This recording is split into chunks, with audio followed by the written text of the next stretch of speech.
तुमच्या शरीरामध्ये जर हिमोग्लोबिनची डेफिशियन्सी झाली असेल तर तुम्हाला जी महत्वाची लक्षणं दिसून येतात ती म्हणजे थकवा येणं, चक्कर येणं, त्याचबरोबर हृदयाचे ठोके चुकल्यासारखे पुढे मागे झाल्यासारखे वाटायला लागणं, त्याचबरोबर तुमची स्किन पांढरी पडायला लागलेली असते, तुम्हाला त्याचबरोबर दम सुद्धा लागायला लागलेला असतो.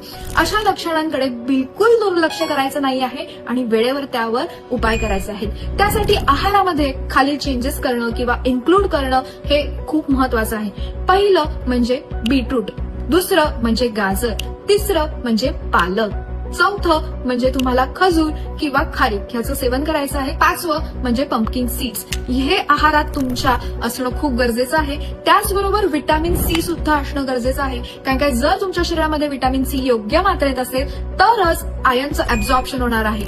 म्हणून या सगळ्या गोष्टींचा समावेश तुमच्या आहारात नक्की करा.